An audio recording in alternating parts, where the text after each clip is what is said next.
Hello dear aspirants, આપ સર્વેનું અમારી YouTube channel game changing સાયકોલોજીમાં હાર્દિક સ્વાગત છે.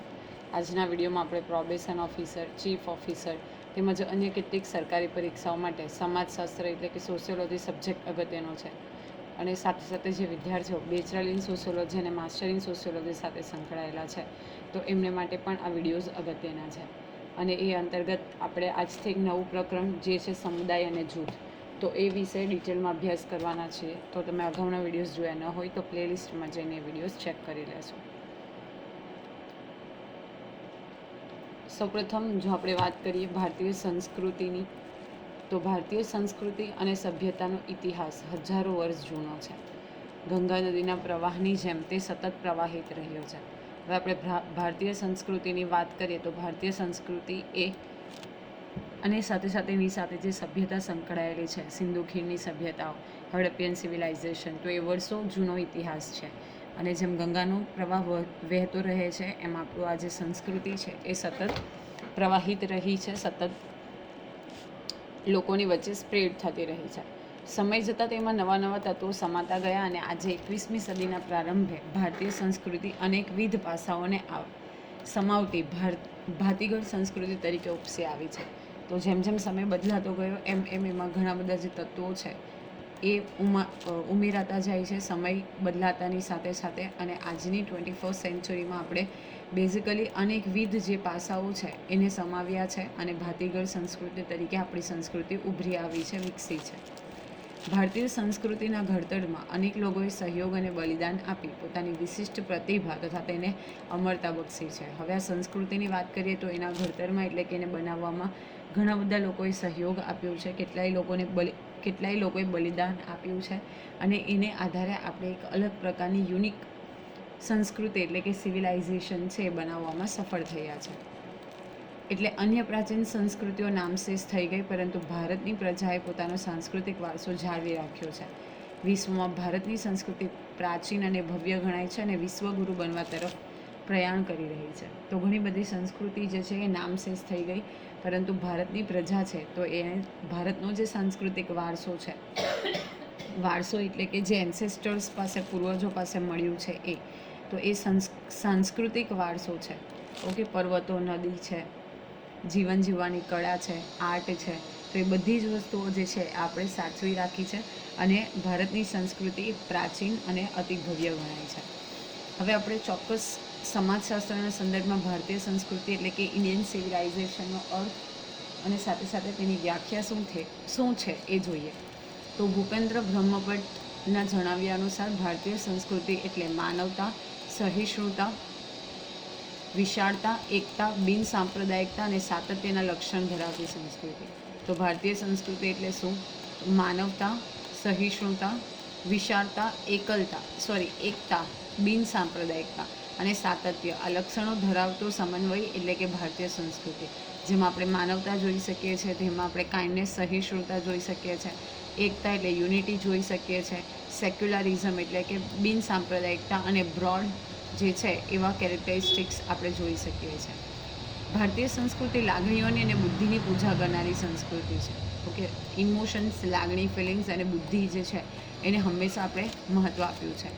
ઉદાર ભાવના અને નિર્મળ જ્ઞાનના સંયોગથી જીવનમાં સુંદરતા લાવનારી સંસ્કૃતિ છે. જ્ઞાન વિજ્ઞાનનું સંયોજન કરી સંસારમાં સંપાદિતતા પ્રસરાવવા પ્રયત્ન કરનારી સંસ્કૃતિ છે.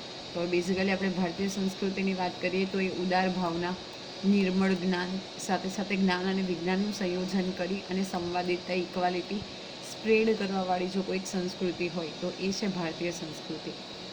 ભારતીય સંસ્કૃતિ એટલે નિરંતર જ્ઞાનની શોધ કરવા, સતત આગળ વધતી, જગતમાં જે કંઈ સુંદર, શિવ અને સત્ય દેખાય તેને લઈને વિકાસ પામતી સંસ્કૃતિ છે. એટલે જ સત્યમ શિવમ સુંદરમ એવું કહેવાય છે. ઓકે, નિરંતર હંમેશા જ્ઞાનની શોધ, હંમેશા કંઈક ને કંઈક વસ્તુની શોધ અર્જિત કરવી, આગળ વધવું અને જે કોઈ વસ્તુ સુંદર છે, શિવ છે, ઓકે, અને સાથે સાથે સત્ય છે તો એને વણી લઈ અને વિકાસ પામનારી સંસ્કૃતિ છે. એટલે આપણી સંસ્કૃતિને આપણે સત્યમ શિવમ સુંદરમના વેલ્યુઝ સાથે કનેક્ટેડ કરીએ છીએ. હવે ભારતીય સંસ્કૃતિના કેટલાક લક્ષણો જોઈએ તો સાતત્ય અને પરિવર્તન. દુનિયાની ઘણી સંસ્કૃતિઓ ઉદ્ભવી અને નાશ પામી, પરંતુ ભારતીય સંસ્કૃતિની વિશિષ્ટતા એ છે કે ઘણી મોટી ઉથલપાથલ છતાં આજે પણ તે સંસ્કૃતિ જળવાઈ રહી છે, એટલે તેનું સાતત્ય જળવાઈ રહ્યું છે. હવે વિશ્વની ઘણી બધી સંસ્કૃતિઓ પૈકી ઘણી બધી સંસ્કૃતિઓ એવી છે કે જે સમય જતાં ઉદ્ભવે તો છે, પરંતુ એ નાશ પામે છે, ડિસ્ટ્રોય થઈ છે. પરંતુ ભારતીય સંસ્કૃતિની એક આગવી વિશેષતા એ છે કે કેટલી મોટી ઉથલપાથલો થઈ છે, છતાં પણ આજે આપણે ભારતીય સંસ્કૃતિ છે એ જળવાઈ રહી છે. સાતત્ય સાથે પરિવર્તન એ પણ ભારતીય સંસ્કૃતિનું લક્ષણ છે. ઓકે, એવું નથી કે ફક્ત વિકાસ થયો કે ત્યાં સ્ટેબલ રહી જવું, એમાં પણ સમયની સાથે પરિવર્તન આવ્યું છે. એ ભારતીય સંસ્કૃતિનું ખાસ મુખ્ય લક્ષણ છે. કેટલાક આંદોલનો, નવજાગરણ, જૈન બુદ્ધ ધર્મનો પ્રસાર વગેરે ક્રાંતિકારી પરિવર્તન છતાં સંસ્કૃતિના મૂળભૂત તત્વો જાળવીને ભારતીય સંસ્કૃતિએ સમાયોજન સાધ્યું છે. ઓકે, સાતત્યની સાથે પરિવર્તન આવ્યું છે. ઘણા બધા આંદોલનો થયા, નવજાગરણના કાર્યક્રમો થયા, જૈન બુદ્ધ ધર્મનો પ્રચાર પ્રસાર, ઓકે, ક્રાંતિકારી પરિવર્તનો થયા, છતાં પણ સંસ્કૃતિના જે મૂળ તત્વો જે છે એ આજ સુધી જળવાઈ રહ્યા છે. એટલે કે જે બેઝિક એલિમેન્ટ્સ છે તો એ હજી સુધી જળવાઈ રહ્યા છે. નેક્સ્ટ લક્ષણ છે વિવિધતામાં એકતા, યુનિટી ઇન ડાયવર્સિટી. તો ભારતીય સંસ્કૃતિ જેવી વિવિધતા બહુ ઓછી સંસ્કૃતિમાં જોવા મળે છે. ભારતની સંસ્કૃતિમાં અનેક જાતિ અને જ્ઞાતિના લોકો, વિવિધ ભાષા, ધર્મ, ઉત્સવો, કલાઓ, સંગીત, નૃત્ય વગેરે જોવા મળે છે. હવે ભારતીય સંસ્કૃતિની આપણે વાત કરીએ તો આપણા જેવી સંસ્કૃતિ અને સાથે સાથે વિવિધતા એટલે કે જે ડાયવર્સિટી છે, ડિફરન્સ છે, એ ઘણી ઓછી સંસ્કૃતિમાં આપણે જોઈ શકીએ છીએ. ઓકે, આપણે અનેક જાતિ અને જ્ઞાતિના લોકો, વિવિધ ભાષા, ધર્મ, ઉત્સવો, કલા, સંગીત, નૃત્ય વગેરે સાથે સંકળાયેલા છે. અને આ બધા માટે પ્રાદેશિકતા, ભૌગોલિકતા અને આબોહવા જવાબદાર છે.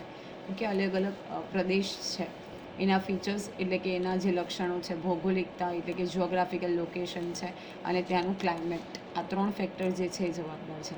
તો વિવિધતામાં એકતા માટે કયા 3 ફેક્ટર્સ છે જવાબદાર છે? તો યાદ રાખવાનું છે, પ્રાદેશિકતા, ભૌગોલિકતા અને આબોહવા. આટલી બધી વિવિધતા હોવા છતાં દેશના નાગરિક હોવાની ભાવના અને રાજનૈતિક પદ્ધતિઓને લીધે એકતા જોવા મળે છે. તો ઘણી બધી યુનિકનેસ જોવા મળે છે, જેમ કે ભાષા, ધર્મ, ઉત્સવ, કલા, વસ્ત્ર, ખોરાક, સંગીત, નૃત્ય, છતાં પણ દેશના નાગરિક હોવાની ભાવના અને સાથે સાથે આપણે વિવિધતામાં એકતા જે છે એ જોઈ શકીએ છીએ. નેક્સ્ટ છે બિન સાંપ્રદાયિક દ્રષ્ટિકોણ. આપણે અગાઉ પણ જોયું હતું કે બિન સાંપ્રદાયિકતામાં ધર્મનિરપેક્ષતા અને વૈજ્ઞાનિક દ્રષ્ટિકોણ બંને અભિપ્રેત છે. ભારતનો કોઈ રાજકીય ધર્મ નથી. જે લોકોને વ્યક્તિ ચાહે એ ધર્મ પાળી શકે છે, એટલે કે એને ફોલો કરી શકે છે અને સાથે સાથે એનો પ્રચાર અને પ્રસાર પણ કરી શકે છે. તો ધર્મનિરપેક્ષતા અને વૈજ્ઞાનિક દ્રષ્ટિકોણ આપણને જોવા મળે છે. ભારતીય સંસ્કૃતિમાં આ બંનેનું મિશ્રણ છે, એટલે કે ધર્મનિરપેક્ષતા અને વૈજ્ઞાનિક દ્રષ્ટિકોણ. ઓકે, એ બંનેનું મિશ્રણ આપણે જોઈ શકીએ છીએ. ભારતમાં વિભિન્ન સંસ્કૃતિ ધરાવતા સમૂહો હળીમળીને સાથે રહે છે અને ભારતીય સંસ્કૃતિ સહિષ્ણુતાનો ગુણ ધરાવે છે. ઓકે, બધામાં સિમ્પથી છે, સહિષ્ણુતા છે અને દરેકે દરેક સંસ્કૃતિ ધરાવતા સમૂહો છે, ગ્રુપ છે, એ એકબીજા સાથે હળીમળીને રહે છે. ભારતમાં બધા જ લોકોને સમાન અધિકાર અને લઘુમતીઓના અધિકારના રક્ષણ માટે ખાસ જોગવાઈ કરવામાં આવી છે. હવે દરેકે દરેક ધર્મના, જાતિના લોકોને સમાન અધિકાર, ઇક્વલ રાઇટ્સ મળે છે અને સાથે સાથે જે લઘુમતીઓ છે તો એના અધિકાર માટે પણ વિશેષ રિઝર્વેશન અને એમના ડેવલપમેન્ટ માટેની વિશેષ ખાસ જોગવાઈ આપણા બંધારણમાં કરવામાં આવી છે, જે ભારતીય સંસ્કૃતિની ઉદારતા બતાવે છે. ભારતીય સંસ્કૃતિમાં વિજ્ઞાનને પણ મહત્ત્વ અપાયું છે, એટલે કે બિન સાંપ્રદાયિક દ્રષ્ટિકોણવાળી છે. પ્લસ વિજ્ઞાનને પણ એટલું જ મહત્ત્વ આપવામાં આવ્યું છે, એટલે આપણે એવું કહી શકીએ કે ભારતીય સંસ્કૃતિ એ બિન સાંપ્રદાયિક દ્રષ્ટિકોણવાળી સંસ્કૃતિ છે. નેક્સ્ટ છે વૈશ્વિક દ્રષ્ટિકોણ. તો ભારતીય સંસ્કૃતિ વૈશ્વિક દ્રષ્ટિકોણ ધરાવે છે, એટલે કે વિશ્વના ફલકના એટલે કે વિશ્વના તમામ નાગરિકોના હિત માટે આપણી સંસ્કૃતિમાં જે મૂલ્યો છે એ સમાવિષ્ટ થયેલા જોવા મળે છે. સમગ્ર દુનિયામાં શાંતિ અને સદ્ભાવનાનો સંદેશો આપણી સંસ્કૃતિએ ફેલાવ્યો છે. વસુધૈવ કુટુંબકમનો ભાવ રાખ્યો છે. ઓકે, ધરતી પરના દરેક લોકો જે છે, પૃથ્વીના દરેક લોકો એ આપણો કુટુંબના સભ્યો છે, એવો ભાવ જે છે એ આપણે આપણી સંસ્કૃતિમાંથી શીખ્યા છીએ. વિકાસશીલ અને વિકસિત દેશોના વિકાસ માટે ભારત કટિબદ્ધ રહ્યું છે. આ રીતે વિશ્વ બંધુ તરીકે જવાબદારી નિભાવી વૈશ્વિક દ્રષ્ટિકોણનું ઉદાહરણ ભારતીય સંસ્કૃતિએ પૂરું પાડ્યું છે.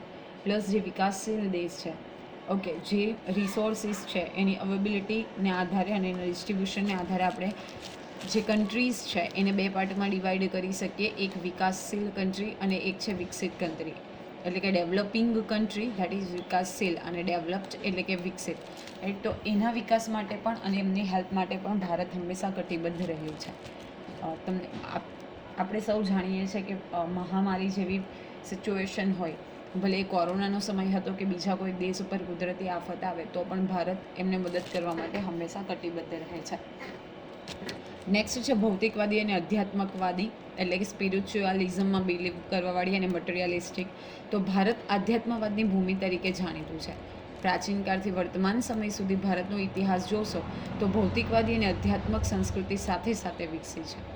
ઓકે, બેઝિકલી જો આપણે ભારતીય માણસને સમજવું છે એટલે કે એનો મેઇન કોર સમજવી છે કલ્ચર, સિવિલાઇઝેશન, તો એ આધ્યાત્મિકતાથી જ આપણે સમજી શકાય છે. અને એનું એક ઉદાહરણ જે છે કે આપણી સંસ્કૃતિને આધારે જ 21 જૂન છે. ઓકે, 21 જૂન, તો એને આપણે વર્લ્ડ યોગા ડે તરીકે સ્થાન આપ્યું છે. ઓકે, તો એ પણ ભારતની જ દેન છે. તો આપણે આપણી સંસ્કૃતિ કલ્ચરને સમજવું હોય તો એને આધ્યાત્મિકતાથી સમજી શકાય છે. તો 21 જૂન જે છે, 21મી જૂન, એ આપણે વિશ્વના ફલક ઉપર વિશ્વ યોગા દિવસ તરીકે મનાવવાની ભલામણ પણ ભારતે કરી હતી. નેક્સ્ટ છે વ્યક્તિને મહત્વ આપતી સંસ્કૃતિ. તો ભારતીય સંસ્કૃતિ વ્યક્તિમાં વિકાસ કરતી વ્યક્તિવાદી સંસ્કૃતિ છે. ઓકે, દરેક વ્યક્તિમાં આપણે વિકાસ જોઈ શકીએ છીએ, તો એમાં વ્યક્તિમાં વિકાસ કરતી વ્યક્તિવાદી સંસ્કૃતિ છે. તો આ સ્ટેટમેન્ટ તમને પૂછાઈ શકે કે કઈ સંસ્કૃતિ, તો વ્યક્તિવાદી સંસ્કૃતિ પણ એક સ્ટેટમેન્ટ છે, રાઈટ છે. ભારતના વિવિધ ધર્મમાં વ્યક્તિનું મહત્વ સ્વીકારાયું છે. રાજ્ય અને સમાજનો ઉદ્દેશ વ્યક્તિની ભલાઈ માટે છે અને તે રીતે રાજ્ય અને સમાજે ભૂમિકા ભજવવાની છે. પરંતુ એનો એવો અર્થ નથી કે સમાજનો કોઈ જ મહત્ત્વનું નથી અથવા તો સમાજનું મહત્ત્વ નથી. હવે રાજ્ય અને સમાજ જે છે એનો ઉદ્દેશ્ય જે છે એ વ્યક્તિની ભલાઈ માટે છે. તમે ભણ્યા હશો DPSP, directive principles of state policy, રાજ્ય નીતિના માર્ગદર્શક સિદ્ધાંતો. એ વસ્તુમાં એ જ ઇન્ડિકેટ કરવામાં આવ્યું છે કે નાગરિક જે છે, વ્યક્તિ છે, એનો સર્વાંગી વિકાસ થવો જોઈએ. ઓકે, અને એના માટે જે સરકાર છે એ યોગ્ય પગલાં લેશે. That is DPSP, directive principles of state policy, રાજ્ય નીતિના માર્ગદર્શક સિદ્ધાંતો. હવે ભારતીય સંસ્કૃતિના કેટલાક સ્વરૂપો વિશેની માહિતી મેળવીએ. તો ભારતીય સંસ્કૃતિના અનેક સ્વરૂપ છે, પરંતુ બેઝિકલી એને આપણે સ્પષ્ટ સમજ મેળવવી હોય તો આપણે એને 3 ભાગમાં ડિવાઈડ કરી શકીએ. નંબર 1, પ્રશિષ્ટ એટલે કે ભદ્રવર્ગીય અથવા માર્ગી પરંપરા, that is classical culture. Okay, જે પ્રશિષ્ટ સંસ્કૃતિ ઓરેલ્સ ભદ્રવર્ગીય અને માર્ગી પરંપરા, એને ક્લાસિકલ કલ્ચર તરીકે ઓળખવામાં આવે છે. નેક્સ્ટ છે લોક સંસ્કૃતિ અથવા દેશી પરંપરા, that is folk culture. And third number is આદિવાસી સંસ્કૃતિ, ધેટ ઇઝ ટ્રાઇબલ કલ્ચર. તો ભારતીય સંસ્કૃતિના અનેકવિધ સ્વરૂપો છે, પણ બેઝિકલી આપણે એને 3 ભાગમાં વહેંચી શકીએ. પ્રશિષ્ટ ભદ્રવર્ગીય અથવા તો માર્ગી પરંપરા, ધેટ ઇઝ ક્લાસિકલ કલ્ચર. લોક સંસ્કૃતિ અથવા દેશી પરંપરા, ધેટ ઇઝ ફોક કલ્ચર. અને આદિવાસી સંસ્કૃતિ, ધેટ મીન્સ ટ્રાઇબલ કલ્ચર. તો પ્રશિષ્ટ ભદ્રવર્ગીય અથવા માર્ગી પરંપરા, ધેટ ઇઝ ક્લાસિકલ કલ્ચર. ભારતીય સંસ્કૃતિની પ્રશિષ્ટ પરંપરામાં વિવિધ વિદ્યા શાખાઓ, ભાષાઓ અને કલાઓનો સમાવેશ થાય છે. ઓકે, આ જો ભારતીય આપણે ક્લાસિકલ કલ્ચરની વાત કરીએ તો એની જે પ્રશિષ્ટ પરંપરા છે એમાં ઘણી બધી વિદ્યા શાખાઓ, સાથે સાથે અનેકવિધ ભાષાઓ અને કલા એટલે કે આર્ટ જે છે એનો સમાવેશ થાય છે. સૌપ્રથમ ધર્મશાસ્ત્ર એટલે કે ધર્મ સંબંધિત, રિલિજિયસ. બીજું છે નીતિશાસ્ત્ર એટલે કે આચાર સંબંધિત છે, આચારશાસ્ત્ર, જેને એથિક્સના નામે આપણે ઓળખીએ છીએ. નેક્સ્ટ છે જ્યોતિષશાસ્ત્ર, જેમાં આકાશ વિજ્ઞાન, ખગોળશાસ્ત્ર અને જ્યોતિષશાસ્ત્ર, એસ્ટ્રોનોમી એન્ડ એસ્ટ્રોલોજી. ઓકે, તો આ પણ અગત્યનું છે. જ્યોતિષશાસ્ત્ર એમાં આપણે અવકાશ વિજ્ઞાન, ખગોળશાસ્ત્ર અને જ્યોતિષશાસ્ત્ર એટલે કે એસ્ટ્રોનોમી, જે આકાશ વિજ્ઞાન અને ખગોળશાસ્ત્ર સાથે સંકળાયેલું છે, અને એસ્ટ્રોલોજી જે જ્યોતિષ સાથે, જેમાં બેઝિકલી ભવિષ્યવાણી હાથ જોઈને જે કરવામાં આવે છે. ઓકે, અપાર્ટ ફ્રોમ ધેટ કોઈ ગ્રહોની દિશાને આધારે, દશાને આધારે જે કરવામાં આવે છે એ એસ્ટ્રોલોજી. પછી છે દર્શનશાસ્ત્ર એટલે કે ફિલોસોફી, સંગીતશાસ્ત્ર એટલે કે મ્યુઝિક, નાટ્યશાસ્ત્ર અથવા તો નાટ્ય વિદ્યા, ધેટ ઇઝ ડ્રામાટિક્સ, વ્યાકરણશાસ્ત્ર એટલે કે એમાં વ્યાકરણનો અભ્યાસ કરવામાં આવે છે, ધેટ ઇઝ ગ્રામર. આયુર્વેદ એટલે કે ઔષધ વિજ્ઞાન, મેડિકલ સાયન્સ. આયુર્વેદ એટલે કે ઔષધ વિજ્ઞાન એટલે કે મેડિકલ સાયન્સ. વાસ્તુ અને શિલ્પ એટલે કે આર્કિટેક્ચર એન્ડ સ્કલ્પચર. તો બેઝિકલી જે આપણે પ્રશિષ્ટ અથવા ભદ્રવર્ગીય અથવા માર્ગીય પરંપરાની વાત કરીએ તો એ અનુલક્ષીને આપણે બેઝિકલી 9 જે વસ્તુઓ છે એનો સમાવેશ કરીએ તો ધર્મશાસ્ત્ર એટલે કે રિલિજિયસ, નીતિશાસ્ત્ર એટલે કે એથિક્સ, જ્યોતિષશાસ્ત્ર, અવકાશ વિજ્ઞાન, ખગોળશાસ્ત્ર અને જ્યોતિષશાસ્ત્ર એટલે એસ્ટ્રોનોમી એન્ડ એસ્ટ્રોલોજી, દર્શનશાસ્ત્ર, ફિલોસોફી, સંગીતશાસ્ત્ર, મ્યુઝિક, નાટ્યશાસ્ત્ર એટલે કે નાટ્ય વિદ્યા, ડ્રામાટિક્સ, વ્યાકરણશાસ્ત્ર એટલે કે વ્યાકરણ, ગ્રામર, આયુર્વેદ એટલે કે ઔષધ વિજ્ઞાન એટલે કે મેડિસિનલ સાયન્સ, અને વાસ્તુ અને શિલ્પ એટલે કે આર્કિટેક્ચર એન્ડ સ્કલ્પચર. હવે જુદા જુદા ગ્રંથોમાં ભારતીય સંસ્કૃતિના વિવિધ પાસાઓની શાસ્ત્રીય ચર્ચા કરવામાં આવી હતી અને તેનું સાતત્ય સમહાવ આજે પણ રહ્યું છે. હવે આપણે જો જુદા જુદા પાસાઓની વાત કરીએ, શાસ્ત્રીય ચર્ચા કરીએ તો એનું સાતત્ય આજે પણ રહ્યું છે, કારણ કે ભારતીય ગ્રંથોમાં પણ એ વસ્તુ જે છે એ ડિસ્ક્રાઇબ કરવામાં આવી છે. આ પરંપરામાં વિવિધ વિષયોની કુશળતા પ્રાપ્ત કરવા માટેના સાધનો અને તાલીમની અનિવાર્યતા હતી. કોઈ પણ જે આપણે ફેક્ટર્સ જોયા, ઓકે, એમાં આપણે નિપુણતા પ્રાપ્ત કરવી છે એટલે કે માસ્ટરી હાંસલ કરવી છે તો એ માટેની અલગ અલગ ટ્રેનિંગ અને સાથે સાથે એની સાથે સંકળાયેલા સાધનો એટલે કે ટૂલ્સની આવશ્યકતા રહેતી. સંસ્કૃત ભાષા એ જનસામાન્ય ભાષા ન હોવાને કારણે ભદ્રવર્ગ સુધી જ સીમિત રહી.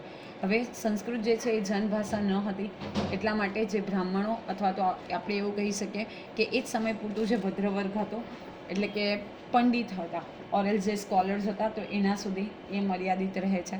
ઉપરાંત આ પરંપરા ભિન્ન ભિન્ન ધર્મો અને સંપ્રદાયોના તત્વો ઉમેરાતા ગયા અને તે દ્વારા એક વિશિષ્ટ ભાતીગળ સંસ્કૃતિ વિકસી.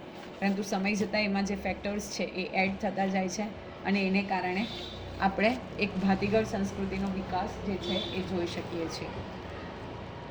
નેક્સ્ટ છે લોક સંસ્કૃતિ અથવા તો દેશી પરંપરા, ધેટ ઇઝ ફોક કલ્ચર. તો લોક સંસ્કૃતિ માનવ સમાજ જેટલી જૂની છે. લોક સંસ્કૃતિને આદિમાનવની મનોવૈજ્ઞાનિક અભિવ્યક્તિ તરીકે પણ ઓળખવામાં આવે છે. તો આ યાદ રાખવાનું છે કે માનવ સમાજના ઉદ્ભવની વાત કરીએ એટલી જૂની જે છે એ આ લોક સંસ્કૃતિ છે અને લોક સંસ્કૃતિને આપણે આદિમાનવની મનોવૈજ્ઞાનિક અભિવ્યક્તિ તરીકે પણ ઓળખીએ છીએ, એટલે કે પ્રિમિટિવ મેનની જે અભિવ્યક્તિ તરીકે ઓળખીએ છીએ. લોક સંસ્કૃતિ એ લોક સમૂહનું સહિયારું નિજી સર્જન છે. જનજીવન પોતાના રસ, રુચિ, સવલતો, સુવિધાઓ અને ભૌગોલિક પરિસ્થિતિ અનુસાર કેટલીક પ્રણાલિકાઓ આરંભે છે જે આગળ જતા રિવાજ અને રૂઢિરૂપે લોકજીવનનું મુખ્ય અંગ બની જાય છે. હવે જે જનજીવન છે એમાં શું થાય છે, જે રસ, રુચિ છે, એની સવલતો છે એટલે કે ફેસિલિટીઝ છે, સુવિધાઓ છે, ભૌગોલિક પરિસ્થિતિ અનુસાર કેટલીક પ્રથા છે, પ્રણાલીઓ છે, એ સ્ટાર્ટ થાય છે અને આગળ જતાં એ રૂઢિ અથવા તો રિવાજ બને છે અને લોકજીવનનું એ મુખ્ય અભિન્ન અંગ બની જાય છે. લોક સંસ્કૃતિ અત્યંત વિશાળ અને જીવન ક્ષેત્ર છે. લોકજીવન, લોકકલા અને કસબ એ લોક સંસ્કૃતિના અંગ છે. તો આ પણ અગત્યનું છે કે લોક સંસ્કૃતિના 3 અંગો કયા કયા છે, તો લોકજીવન, લોકકલા અને કસબ. ઓકે, આ જે 3 છે એ લોક સંસ્કૃતિના અંગ છે. લોક સંસ્કૃતિનો સાચો પરિચય આપણે જો મેળવવો હોય તો લોકજીવનનો અભ્યાસ કરવો જરૂરી છે. હવે આપણે વાત કરીએ લોક સંસ્કૃતિનો અર્થ અને તેની વ્યાખ્યાની, તો જોરાવરસિંહ જાદવ જે છે એવી વ્યાખ્યા આપે છે કે સંસ્કૃતિના સીમાડામાં સમાઈ જતી બોલીઓ, કંઠસ્થ સાહિત્ય. ઓકે, સીમાડામાં એટલે કે સંસ્કૃતિના સીમાડામાં સમાઈ જતી બોલીઓ, કંઠસ્થ સાહિત્ય, સંગીત કલા, ઉત્સવો, ધર્મ, વસ્ત્ર અલંકાર, ખેતી, પશુપાલન, નૌકાયાન, હથિયારો, ઘર, ખોરડા, રાચ રચીલું એટલે કે ફર્નિચર, દેવ મંડળ, આચાર વિચાર, સંસ્કાર વગેરેનો લોક સંસ્કૃતિમાં સમાવેશ થાય છે. દરેક સીમાડામાં એટલે કે બેઝિકલી જે પાદર હોય તો અલગ અલગ ગામ, એક ગામ પૂરું થાય તો ત્યાં એની ભાગોળ હોય, પછી બીજી ગામ, તો એ અલગ અલગ જે બોલાતી બોલીઓ છે એ કંઠસ્થ સાહિત્ય મતલબ કે જે આપણે બાય હાર્ટ લર્ન કરેલું લિટરેચર છે, સંગીત કલા, ઉત્સવો, ધર્મ, વસ્ત્ર અલગ અલગ અલંકારો, ખેતી, પશુપાલન, નૌકાયાન, હથિયારો, ઘર, ખોરડા, રાચ રચેલું એટલે કે ફર્નિચર, આચાર વિચાર, સંસ્કાર, આ બધી જ વસ્તુઓનો લોક સંસ્કૃતિ એટલે કે ફોક કલ્ચરની અંદર સમાવેશ થાય છે. મહાપાત્રે વ્યાખ્યા આપતા કહે છે કે લોકોની રીત રસમો, વહેમો, માન્યતાઓ, પ્રચલિત લોકગીતો, લોકકથાઓ, હાલરડા, મરસિયા એટલે કે જે કોઈ વ્યક્તિના મૃત્યુ પાછળ ગવાતા ગીતો છે એ, જોડકણા, કહેવતો, રૂઢિપ્રયોગો, ઉપરાંત વસ્ત્ર અલંકારો, રમતો, ઘર વખરીની ચીજ વસ્તુઓ, દેવદેવીઓ, રમકડા, હથિયાર ઇત્યાદિનો સમાવેશ લોક સંસ્કૃતિમાં થાય છે. ઓકે, તો મહાપાત્રે વ્યાખ્યા આપતા કહે છે કે લોકોના જે રીત રિવાજ, રીત રસમો છે, વહેમો છે, માન્યતા છે, પ્રચલિત લોકગીતો, એમાં લોકકથા હોય, હાલરડા હોય, મરસિયા હોય, જોડકણા હોય, કહેવતો, રૂઢિપ્રયોગો, વસ્ત્ર અલંકાર છે, રમતો છે, ઘરમાં વપરાતી ચીજ વસ્તુઓ છે, ઓકે, અલગ અલગ કલ્ચર, અલગ અલગ લોકોમાં જે દેવદેવીઓ અંગેની માન્યતાઓ છે, રમકડા છે, હથિયાર છે, તો આ બધી જ વસ્તુઓનો સમાવેશ જે છે એ લોક સંસ્કૃતિની અંદર થાય છે. જેમ કે રીત રસમમાં લગ્ન કરનારને પીઠી લગાવવી, મીંઢણ બાંધવું વગેરે જોવા મળે છે. તીન તીગડા, કામ બીગડા જેવા વહેમ જોવા મળે છે. તો અલગ અલગ જે ટ્રેડિશન્સ છે એ પછી આપણે ત્યાં વહેમ એવા માનવામાં આવે છે કે જો 3 વ્યક્તિ જાય, તીન તીગડા, કામ બીગડા, તો એ કામ વ્યવસ્થિત રીતે નથી થતું.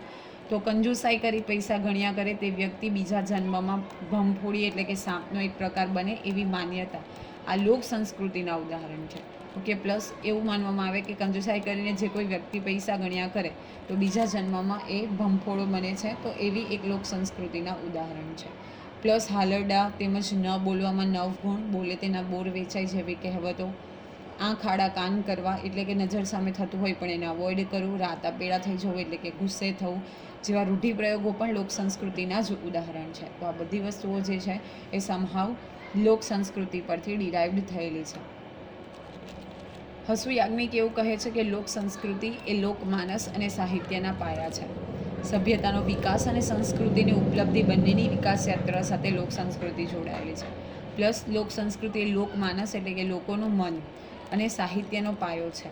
અને સભ્યતાના વિકાસની સાથે જ અને સંસ્કૃતિની ઉપલબ્ધિ બંનેની વિકાસ યાત્રા સાથે લોક સંસ્કૃતિ જે છે એ જોડાયેલી છે. કૃષ્ણદેવ ઉપાધ્યાય એવું કહે છે કે લોકવિદ્યાને લોક સંસ્કૃતિ તરીકે તે પોતે ઓળખાવે છે. લોકવિદ્યા એટલે લોકોએ પોતાના જીવન માટે જરૂરી એવી નિપજાવી કાઢેલી વિદ્યા કે જ્ઞાન જે લોક સમાજમાં ઉત્પન્ન થાય છે.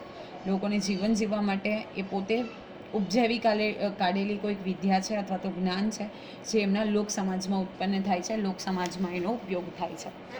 ભારતની બહુમતી પ્રજા સદીઓથી લોક સંસ્કૃતિ સાથે સંકળાયેલી છે.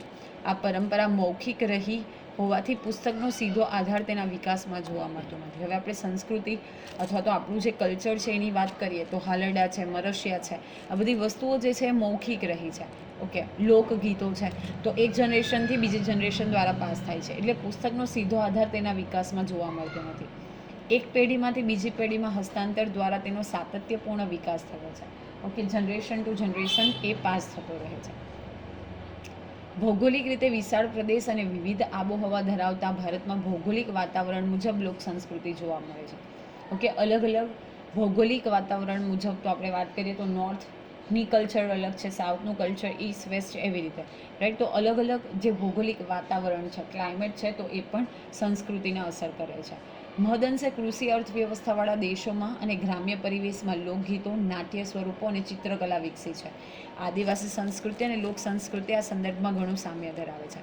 હવે બેઝિકલી આપણે વાત કરીએ તો જેમાં કૃષિ અર્થવ્યવસ્થા છે એટલે કે મેઇન જે આધાર છે એ કૃષિ છે, એગ્રીકલ્ચર છે. અને સાથે સાથે ગ્રામ્ય વિસ્તારની વાત કરીએ તો ત્યાં લોકગીતો છે, નાટ્ય સ્વરૂપો છે, ચિત્રકલા છે. ઓકે, અલગ અલગ ભીત ચિત્રકલા છે, ટ્રેડિશનલ ચિત્રકલા છે, ભવાઈ છે, લોક ડાન્સિસ મતલબ ફોક ડાન્સીસ છે. તો આ બધી વસ્તુઓ ત્યાં સમહાવ વિકસી છે. વિભિન્ન પહેરવેશ, શૃંગારના ભિન્ન ભિન્ન સ્વરૂપો એટલે કે અલગ અલગ પ્રકારના ઓર્નામેન્ટ્સનો ઉપયોગ કરવો અલગ અલગ સંસ્કૃતિમાં. રોજિંદા ભોજનનું વૈવિધ્ય અને સાથે બારગાવે બોલી બદલાઈ એ ઉક્તિ ભારતીય સંસ્કૃતિના વૈવિધ્યને સુપેરે વ્યક્ત કરે છે. એટલે કે ખૂબ સારી રીતે વ્યક્ત કરે છે. પ્લસ જેમ બાર ગામમાં જઈએ તો એની બોલી બદલાય તો એ કહેવતો પણ સમહાવ ભારતીય સંસ્કૃતિના વૈવિધ્યને અસર કરે છે. ગુજરાતમાં ગરબા અને ભવાઈ, પંજાબમાં ભાંગડા, મહારાષ્ટ્રમાં લાવણી, અસમમાં બિહુ વગેરે જે તે પ્રદેશની લોક સંસ્કૃતિના દર્શન કરાવે છે. જો કે સામાજિક સંદર્ભ બદલાતા લોક સંસ્કૃતિનું સ્વરૂપ બદલાયું છે. ઓકે, ગુજરાતની વાત કરીએ તો ગરબા અને ભવાઈ જેની સાથે અસાઇડ ઠાકર સંકળાયેલા છે. ઓકે, અલગ અલગ પ્રકારના વેશ જે છે એ ભવાઈમાં ભજવવામાં આવે છે. તો ભવાઈ સાથે સાથે પંજાબમાં ભાંગડા, ગીડા, મહારાષ્ટ્રમાં લાવણી, ફોક ડાન્સ છે, આસામમાં બિહુ છે. તો આ બધા જ વસ્તુમાં આપણે લોક સંસ્કૃતિના દર્શન જે છે એ કરી શકીએ છીએ. અને સામાજિક સંદર્ભ બદલાતા સાથે લોક સંસ્કૃતિનું સ્વરૂપ પણ બદલાય છે.